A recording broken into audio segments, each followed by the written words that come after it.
बिस्मिल्लाहिर्रहमानिर्रहीम। मोहतरम व मोहतशम, आज की इस महफ़िल के मेहमान गिरामी जनाब मोहतरम कमर-ए-ज़मान कायरा साहिब,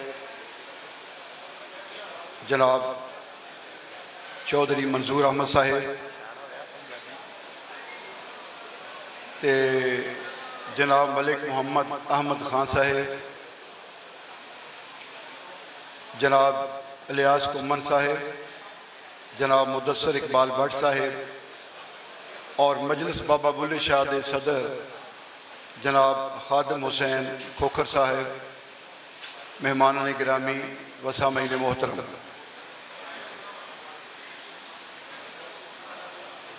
अभी मुझे स्टेज पर आते हुए चौधरी मंजूर साहब ने एक जुमला कहा है,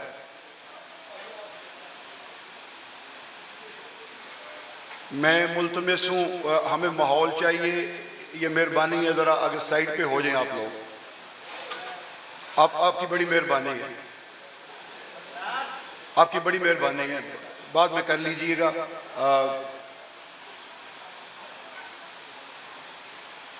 जी, चौधरी मंजूर साहब ने मैनू कहा कि कल्ले रह गए,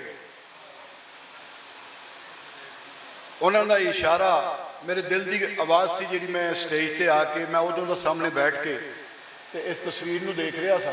अकरम शेख साहब के जान नाल एक संगी साथी, एक यार, एक दोस्त सिर्फ वो नहीं विछड़िया, बल्कि मेरे वास्ते मसला यह बनया कि उन्होंने नाल नोक झोंक नज़रियात के इख्तलाफ और तकाबुल दे विच जेरा रद्दे अमल दी सोच और फिक्र मेरे च पैदा होंदी सी, उन्होंने जान नाल वो मुक गई।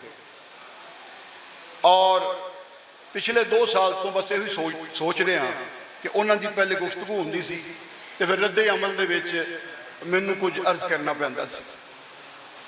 तो चौधरी साहब तुसी ठीक फरमाया, जिंदगी दे विच इस तरह होंदा है कि बाज़ दफ़ा रिश्तियां नातियां की वजह नाल, तल्लकात की वजह नाल और संगतां की वजह नाल इंसान कल्ला रह जाता है। बहरहाल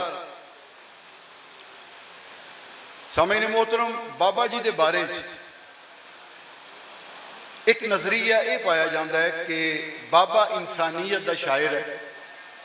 बाबा जी की सोच, उन्होंने अफकार, उन्होंने किरदार, उन्होंने अशार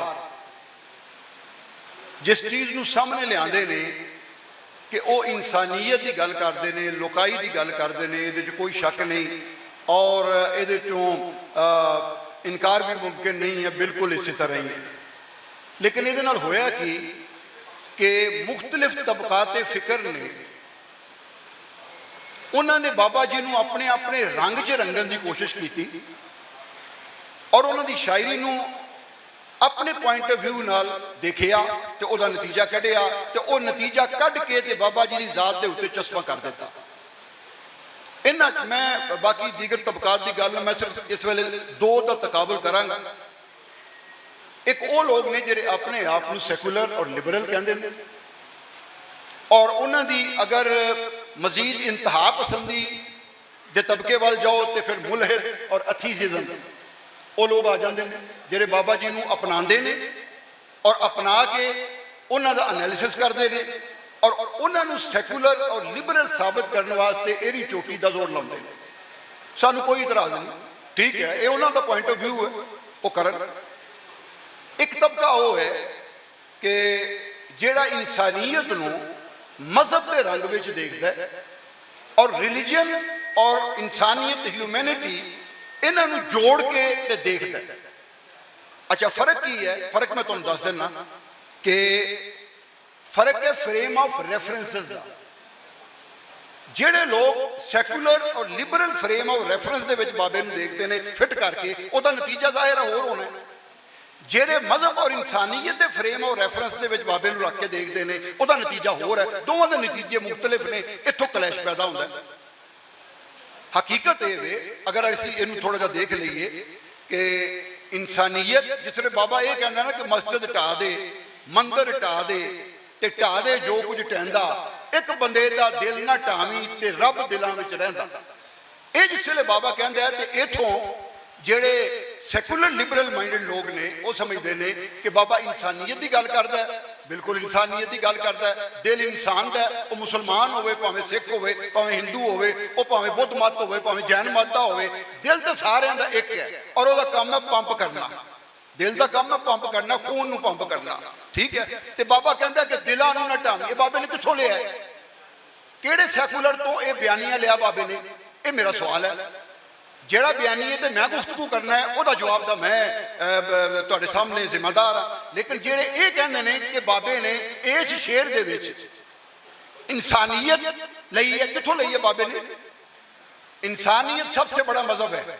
ਇਹ ਸਭ ਤੋਂ ਪਹਿਲੇ 1857 ਦੇ ਵਿੱਚ ਆਗਸਟ ਕੌਮਟੇ ਇੱਕ ਬਹੁਤ ਬੜਾ ਫਿਲਾਸਫਰ ਹੈ, ਉਹਨੇ ਇਹ ਨਜ਼ਰੀਆ ਪੇਸ਼ ਕੀਤਾ ਕਿ ਇਨਸਾਨੀਅਤ ਸਭ ਤੋਂ ਵੱਡਾ ਮਜ਼ਹਬ ਹੈ ਤੇ ਸਭ ਤੋਂ ਵੱਡਾ ਧਰਮ ਹੈ। ਉਹਨੇ ਫਿਰ ਬ੍ਰਾਜ਼ੀਲ ਔਰ ਫਰਾਂਸ ਦੇ ਵਿੱਚ ਇਹ ਸੈਂਟਰ ਕਾਇਮ ਕੀਤੇ, ਅੱਜ ਵੀ ਕਾਇਮ ਨੇ। ਉੱਥੇ ਬੜੇ ਬੜੇ ਫਿਲਾਸਫਰਾਂ ਦੇ ਨਾਲ ਦਿਨਾਂ ਅਯਾਮ ਨੂੰ ਉਹ ਨਾਂ ਦਿੱਤੇ ਗਏ ਔਰ ਇਹ ਕਿਹਾ ਕਿ ਇਨਸਾਨੀਅਤ ਸਭ ਤੋਂ ਵੱਡਾ ਮਜ਼ਹਬ ਹੈ। ਚਲੋ ਇਹਦੇ ਤੇ ਗੌਰ ਕਰ ਲੈਂਦੇ ਹਾਂ। ਲੇਕਿਨ ਪਹਿਲੇ ਮੈਂ ਇਹ ਦੱਸਦਾ ਕਿ ਬਾਬੇ ਦਾ ਇਹ ਜਿਹੜਾ ਸ਼ੇਰ ਹੈ ਕਿ ਇੱਕ ਬੰਦੇ ਦਾ ਦਿਲ ਨਾ ਢਾਵੀਂ ਤੇ ਰੱਬ ਦਿਲਾਂ ਵਿੱਚ ਰਹਿੰਦਾ, ਇਹ ਕਿਸੇ ਬੰਦੇ ਤੇ ਜਾ ਕੇ ਗੱਲ ਨਹੀਂ ਮੁੱਕਦੀ ਕਿ ਬੰਦੇ ਦਾ ਕੌਲ ਹੈ ਤੇ ਬਾਬੇ ਨੇ ਲੈ ਲਿਆ, ਬੰਦੇ ਦਾ ਬਿਆਨੀ ਹੈ ਤੇ ਬਾਬੇ ਨੇ ਲੈ ਲਿਆ। ਇਹ ਇਲਜ਼ਾਮ ਤੇ ਬਹੁਤਾਨ ਹੋਏਗਾ ਬਾਬੇ ਤੇ। ਬਾਬੇ ਨੇ ਕਿਸੇ ਕੋਲ ਨਹੀਂ ਲਿਆ, ਬਾਬੇ ਨੇ ਇਹ ਕੁਰਾਨ ਔਰ ਹਦੀਸ ਤੋਂ ਲਿਆ। ਜਿਸ ਵੇਲੇ ਰੱਬ ਇਹ ਕਹਿੰਦਾ ਕਿ ਨਹਨੂ ਅਕਰਬੂ ਇਲੈहि ਮਿਨ ਹਬਲਿਲ ਵਰੀਦ ਆਇਨਮਾ ਕੁੰਤੁਮ ਫਹੁਵ ਮਆकुम, ਔਰ ਫਿਰ ਮੇਰੇ ਨਬੀ ਨੇ ਫਰਮਾਇਆ ਕਿ ਰੱਬ ਪੂਰੀ ਕਾਇਨਾਤ ਦੇ ਵਿੱਚ ਕਿਤੇ ਨਹੀਂ ਸਮਾਉਂਦਾ, ਲੇਕਿਨ ਉਹ ਮੂਮਨ ਦੇ ਦਿਲ ਵਿੱਚ ਸਮਾ ਜਾਂਦਾ। ਜਿਸ ਵੇਲੇ ਇਹ ਗੱਲ ਕਰਦਾ ਹੈ ਬਾਬਾ, ਤੇ ਬਾਬਾ ਉੱਥੋਂ ਲੈਂਦਾ ਆਪਣੀ ਰੋਸ਼ਨੀ ਰਹਿਨੁਮਾਈ ਵਾਸਤੇ ਕਿ ਰੱਬ ਦਿਲਾਂ ਵਿੱਚ ਰਹਿੰਦਾ ਹੈ। ਇਹ ਤੇ ਪੈਗੰਬਰ ਇਸਲਾਮ ਨੇ ਗੱਲ ਦੱਸ ਦਿੱਤੀ ਸੀ। ਹੁਣ ਵੇਖੀਏ ਕਿ ਇਨਸਾਨੀਅਤ ਪਹਿਲਾਂ ਹੈ ਕਿ ਧਰਮ ਪਹਿਲੇ ਹੈ। ਇੱਥੋਂ ਪਤਾ ਲੱਗ ਜਾਏਗਾ ਕਿ ਬਾਬੇ ਨੇ ਇਹ ਰਹਿਨੁਮਾਈ ਰੋਸ਼ਨੀ ਕਿੱਥੋਂ ਲਈ ਹੈ ਔਰ ਜਿਹੜੀ ਇਸ਼ਕਾਲ ਜਿਹਨਾਂ ਦੇ ਵਿੱਚ ਨੇ ਉਹਦੇ ਤੇ ਵੀ ਮੈਂ ਆਵਾਂਗਾ ਅਗਰ ਵਕਤ ਮਿਲਿਆ ਤੇ ਆਖਰ ਦੇ ਉੱਤੇ ਕਿ ਜਦੋਂ ਮਜ਼ਹਬ ਦੀ ਗੱਲ ਕਰਨਾ ਤੇ ਮੌਲਵੀ ਜ਼ਰੂਰ ਵਿੱਚ ਆਏਗਾ।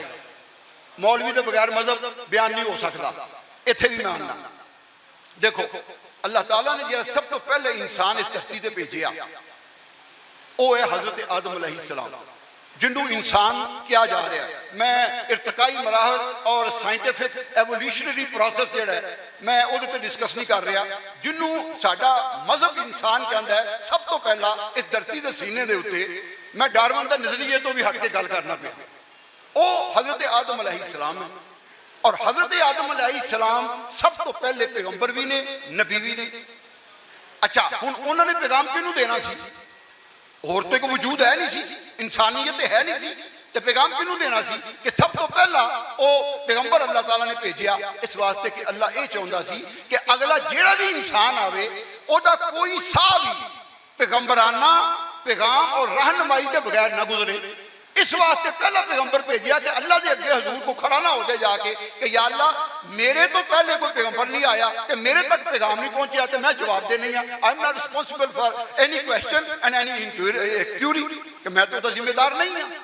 इस वास्ते अल्लाह ताला ने इंसान के इस सवाल नूं प्रीएम्प्ट करके कि पहला इंसान ही पैगंबर भेज दिता और रहनुमाई भेज दी। उस इंसान तो इंसानियत चली, उन्हें पैगाम दिता तो 1,24,000 पैगंबर दुनिया के उत्ते इंसानियत का पैगाम लैके आए।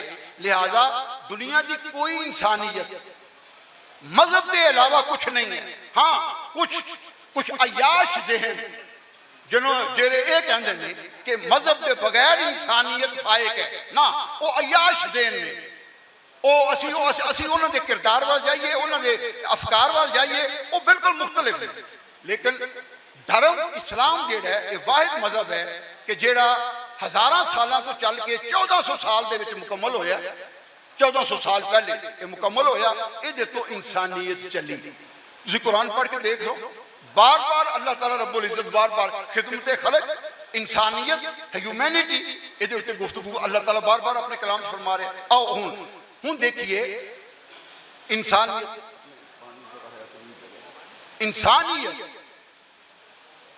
जितनी देर तक इंसान के फ्रेम ऑफ रेफरेंस रख के नहीं देखांगे इंसानियत की समझ नहीं आनी। यदि मैं मिसाल तुहानूं देना, अजकल एक नारा हुसैनीयत जिंदाबाद, ये नारा आप तुसा सुनिया होगा मुहर्रमुल हराम के दिनों इंसानियत हुसैनीयत जिंदाबाद।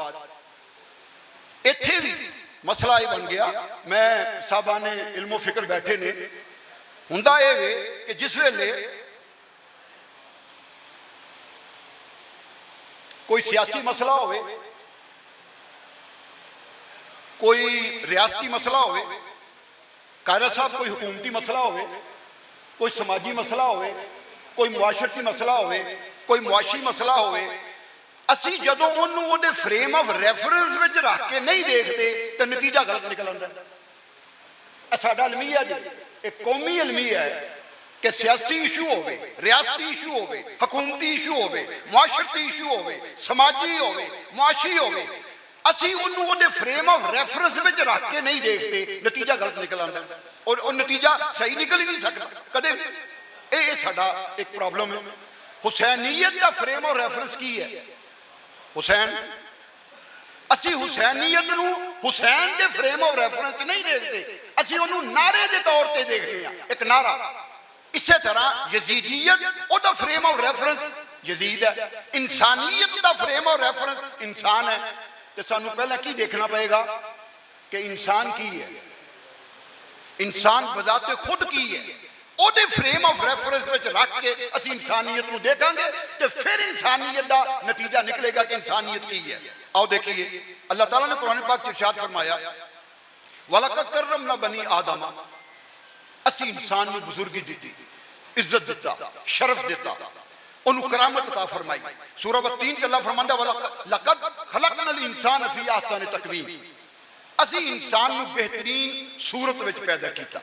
ये बिलमूम जो कुरान पाक का तर्जुमा है साढ़े सामने वो यो ही आता, बेहतरीन सूरत। हालांकि तर्जमा नाकिस है, ये तर्जमा टू द पॉइंट नहीं है। असी अल्लाह की मशीयत के करीब नहीं पहुँचते तर्जमा करके, नाकिस तर्जमा है कि अल्लाह ने इंसान को बेहतरीन सूरत पैदा किया, सूरत नहीं। ये जरा लफ्ज़ तकवीम है ना, ये मानी का मसला है। अल मुंजद अरबी की मशहूर डिक्शनरी, ਉਹਦੇ तकवीम का एक मानी है साख्त, make, to make a thing. जी असी कहने साख्ता चाइना, साख्ता इंग्लैंड, साख्ता USA, साख्ता वियतनाम, असी वो साख्ता ਇਹਦਾ मानी है साख्त। अल्लाह ने इंसान को बेहतरीन साख्त में पैदा किया। साख्त में बेहतरीन साख्त क्यों बनया? क्योंकि मेड बाई हैंड ऑफ अल्लाह, फखलक़तहू बियदैया, अल्लाह फरमांदा मैं इनू अपने हाथ नाल बनाया, फिर ये सिर के उत्ते बुजुर्गी का ताज रखिया, फिर इनू बेहतरीन साख्त अता फरमाई। तो साख्त ਇਹਦਾ एक मानी है आली वकार। अल्लाह फरमांदा मैं इंसान नू आली वकार तखलीक फरमाया। ये जो मेरा फोकस है लफ्ज़ के उत्ते गौर रखना, वकार, इंसान, ह्यूमन डिग्निटी, इंसानी वकार की है। ये सूरत में नहीं है, सूरत काली भी है, ये गोरी भी है, ये रंग नस्ल और ये सुरख भी है, ये सूरत फीनियां भी ने, सूरत तेज भी ने, कद लंबे भी ने, कद छोटे भी ने, कद सुकड़े भी ने, कद मोटे भी ने। इंसान का जिसम ये नहीं मतलब कि असी ये सूरज नूं आसन तकवीम पैदा किया ना। अल्लाह फरमांदा मैं तेनू आली वकार बनाया, तेरे अंदर वकार पैदा किया जिहड़ा किसी मखलूक विच नहीं सिवाय इंसान दे। इंसान आली वकार है। अच्छा हुण वकार की है? ये शक्ल भी नहीं, ये रंग भी नहीं, ये नस्ल भी नहीं, ये इलाका भी नहीं, ये जगराफिया भी नहीं, ये कद काठ भी नहीं, ये उच्चा लम्मा भी नहीं, ये नहीं इंसान का वकार। इंसान का वकार है उसदे अंदर दे असूल, उसदे अंदर दा इतमाद। वो जिहड़ा इतमाद इंसान दे अंदर हुंदा है और जिहड़ा असूलां दे कायम रहिंदा है, ये उहदा वकार है। और वो कौम और मुआशरे जिहड़े वकार तो तही दामन हो जाण, कमी आ जाए वकार ना, वो कौमा दुनिया के रूज हासिल करदियां ने, ना वो मुआशरे रूज हासिल करते हैं। बेवकारे मुआशरे ते बेवकारियां कौमां बेवकत होके ते जवाल दियां गहराइयां च डुब जांदे ने। मुआशरा और कौम उही दुनिया ते सर चुक के अपनी जिंदगी बसर करती है जिहड़े दे विच वकार होवे। वकार होवे, कशकोल दे नाल वकार नहीं पैदा होंदा। याद रखना, कशकोल हाथ में फड़ के ते बंदा कहे मैं वकार भी कायम कर लवां ते मैं कर्जे लैके खावां भी ਤੇ ਲੋਕਾਂ ਦੇ ਅੱਗੇ ਕਸ਼ਕੋਲ ਵੀ ਅੱਗੇ ਕਰਾਂ ਬਈ ਇਹਦੇ ਨਾਲ ਵਕਾਰ ਪੈਦਾ ਨਹੀਂ ਜੀ ਹੋਣਾ, ਨਾ ਕੌਮ 'ਚ ਨਾ ਮੁਆਸ਼ਰੇ ਦੇ ਵਿੱਚ। ਬਾਬਾ ਇਸੇ ਹੀ ਮੁਨਾਫਕਤ ਨੂੰ, ਜਿਸ ਵੇਲੇ ਇਨਸਾਨ ਕੰਪਰੋਮਾਈਜ਼ ਕਰਦਾ ਹੈ, ਅਸੂਲਾਂ ਤੋਂ ਸੌਦੇਬਾਜ਼ੀ ਕਰਦਾ ਹੈ, ਇਨਸਾਨ ਆਪਣੇ ਮੁਫਾਦਾਤ ਦੀ ਖਾਤਰ, ਤੇ ਬਾਬਾ ਕਹਿੰਦਾ ਹੁਣ ਇਹਦੇ ਤੋਂ ਵਕਾਰ ਨਿਕਲ ਗਿਆ, ਇਹ ਆਲੀ ਵਕਾਰ ਨਹੀਂ ਰਿਹਾ।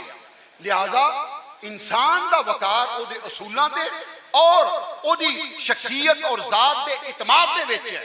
ਉਹ ਭੁੱਖਾ ਰਹੇ, ਮੁਫਲਸੀ ਵਿੱਚ ਰਹੇ, ਉਹ ਝੌਂਪੜੀ ਵਿੱਚ ਰਹਿ ਲਵੇ, ਉਹ ਛੱਡ ਦੇਵੇ ਖਾਣੇ ਮੁਰੱਗਨ ਖਾਣੇ, ਉਹ ਰੁੱਖੀ ਸੁੱਖੀ ਖਾ ਲੇ, ਲੇਕਿਨ ਆਪਣੇ ਵਕਾਰ ਤੇ ਕੰਪਰੋਮਾਈਜ਼ ਨਾ ਕਰੇ। ਇਹ ਹੈ ਇਨਸਾਨ ਦਾ ਵਕਾਰ। ਸਮੀਨ मोहतरम, ਇਸ ਵਕਾਰ ਨੇ, ਬੇਵਕਾਰੇ ਨੇ ਸਾਡੀ ਕੌਮ ਨੂੰ ਇੱਥੋਂ ਤੱਕ ਪਹੁੰਚਾਇਆ ਔਰ ਇਸ ਮੁਆਸ਼ਰੇ ਨੂੰ ਇੱਥੇ ਪਹੁੰਚਾਇਆ ਕਿ ਅੱਜ ਇੱਕ ਬੇਵਕਾਰੀ ਕੌਮ ਇਸ ਦੁਨੀਆ ਦੇ ਵਿੱਚ ਜਿਹੜੀ ਕਰਜ਼ਿਆਂ ਵਿੱਚ ਡੁੱਬੀ ਪਈ ਹੈ ਔਰ ਜਿਹਦਾ ਨਾ ਕੋਈ ਨਿਜ਼ਾਮ ਹੈ, ਨਾ ਜਿਹਦਾ ਕੋਈ ਸਿਸਟਮ ਹੈ, ਔਰ ਜਿਹੜੀ ਹਚਕੋਲੇ ਪਈ ਖਾ ਰਹੀ ਹੈ ਔਰ ਜਿਹਦਾ ਕੋਈ ਵਾਲੀ ਵਾਰਸ ਨਹੀਂ। ਇਹ ਉਹ ਮੁਆਸ਼ਰਾ ਕੌਮ ਆਪਣੇ ਵਕਾਰ ਤੋਂ ਤਹੀ ਦਾਮਨ ਹੋ ਕੇ ਇੱਥੋਂ ਤੱਕ ਪਹੁੰਚਿਆ। ਤੇ ਬਾਬਾ ਜੀ ਨੇ ਇਨਸਾਨ ਦੀ ਇਨਸਾਨੀਅਤ ਨੂੰ ਉਹਦੇ ਵਕਾਰ ਵਿੱਚ ਦੇਖਿਆ, ਇਨਸਾਨੀਅਤ ਨੂੰ ਉਹਦੇ ਅਸੂਲਾਂ ਤੇ ਦੇਖਿਆ, ਇਨਸਾਨੀਅਤ ਨੂੰ ਉਹਦੇ ਇਤਮਾਦ ਤੇ ਦੇਖਿਆ, ਤੇ ਫਿਰ ਬਾਬੇ ਨੇ ਇਨਸਾਨੀਅਤ ਦੀ ਗੱਲ ਕੀਤੀ। ਇਹਨੂੰ ਅਗਰ ਮਜ਼ਹਬ ਦੇ ਫਰੇਮ ਆਫ ਰੈਫਰੈਂਸ ਵਿੱਚ ਰੱਖ ਕੇ ਦੇਖਾਂਗੇ ਤੇ ਫਿਰ ਪਤਾ ਲੱਗੇਗਾ ਕਿ ਬਾਬਾ ਇਨਸਾਨੀਅਤ ਦੀ ਗੱਲ ਕਿਆ ਮਜ਼ਹਬ ਤੋਂ ਜੁਦਾ ਹੋ ਕੇ ਕਰ ਰਿਹਾ ਜਾਂ ਮਜ਼ਹਬ ਦੇ ਵਿੱਚ ਹੋ ਕੇ ਕਰ ਰਿਹਾ। ਇਹ ਜਿਹੜੀ ਲੋਕਾਈ, ਤੁਸੀਂ ਕੋਈ ਬਿਆਨੀਆਂ ਬਣਾ ਲਓ, ਲੋਕਾਈ ਦਾ ਬਣਾ ਲਓ ਬਿਆਨੀਆਂ, ਕੋਈ ਬਣਾ ਲਓ, ਤੁਹਾਨੂੰ ਸਭ ਕੁਝ ਮੇਰੇ ਰੱਬ ਦੇ ਕਲਾਮ ਦੇ ਵਿੱਚ ਮਿਲੇਗਾ, ਉਹਦੇ ਵਿੱਚ ਮੌਜੂਦ ਹੈ। ਔਰ ਬਾਬਾ ਦਰਸੇ ਨਿਜ਼ਾਮੀ ਕੀਤਾ ਸੀ, ਮੌਲਵੀ ਗੁਲਾਮ ਮੁਰਤਜ਼ਾ ਦਾ ਪੜ੍ਹਿਆ ਦਾ ਸੀ ਬਾਬਾ। ਇਹ ਨਹੀਂ ਸੀ ਕਿ ਬਾਬਾ ਸੁਰਖਾ ਸੀ, ਬਾਬਾ ਦਰਸੇ ਨਿਜ਼ਾਮੀ ਆਲਿਮ ਸੀ ਬਾਬਾ। ਉਹ ਤੇ ਮੁਨਾਫਕਤ ਦੇਖ ਕੇ ਜ਼ਮਾਨੇ ਦੀ ਔਰ ਬੇਵਕਾਰੀ ਦੇਖ ਕੇ ਤੇ ਬਾਬਾ ਨੰਗੀ ਤਲਵਾਰ ਬਣ ਗਿਆ। ਲੋਕਾਂ ਦੀ, ਮੌਲਵੀਆਂ ਦੀ ਬੇਵਕਤੀ, ਉਸ ਵਾਲੇ ਹੁਕਮਰਾਨਾਂ ਦੀ ਬੇਵਕਤੀ, ਉਸ ਵਕਤ ਦੇ ਤਾਜਰਾਂ ਦੀ ਬੇਵਕਤੀ, ਉਸ ਵਕਤ ਦੇ ਰਹਿਨਮਾਵਾਂ ਦੀ ਬੇਵਕਤੀ, ਇਹ ਬਾਬੇ ਨੂੰ ਤੰਗ ਕਰਦੀਆਂ ਰਹੀਆਂ। ਤੇ ਬਾਬਾ ਆਪਣੇ ਸ਼ੇਰਾਂ 'ਚ ਇਹਨਾਂ ਤੇ ਵਰਦਾ ਰਿਹਾ ਕਿ ਬੰਦੇ ਬਣ ਜਾਓ ਤੇ ਇਨਸਾਨ ਬਣ ਜਾਓ ਤੇ ਇਨਸਾਨੀਅਤ ਵੱਲ ਆਓ। ਇਹ ਜਿਹੜੀ ਮੁਨਾਫਕਤ ਮੌਲਵੀਆਂ ਦੇ ਵਿੱਚ ਤੇ ਉਲਮਾ 'ਚ ਤੇ ਪੇਸ਼ਵਾਵਾਂ ਦੇ ਵਿੱਚ ਤੇ ਗੱਦੀ ਨਸ਼ੀਨਾਂ ਦੇ ਵਿੱਚ, ਇਹ ਜਿਹੜੀ ਮੁਨਾਫਕਤ ਸੀ, ਬਾਬਾ ਤੇ ਇਹਦੇ ਖਿਲਾਫ ਸੀ। ਨਾ ਬਾਬਾ रूहानियत के खिलाफ सी, ना बाबा मजहब के खिलाफ सी, ना बाबा किसी तसव्वुफ और तरीकत के खिलाफ सी। बाबा सिर्फ मुनाफकत के खिलाफ सी। ते मुनाफकत उदों आउंदी है जदों कौमां ते मुआशरे बेवकते हो जाते। सामीन मोहतरम, बाबे का एक ही पैगाम है कि आली वकार अल्लाह ने बनाया, तो आली वकार रहो, अपने मुआशरे और कौम दे विच वकार पैदा करके ते इनू उत्ते लैके जाओ, एक कशकोल हाथ चों छड़ दिओ। बहुत बहुत शुक्रिया।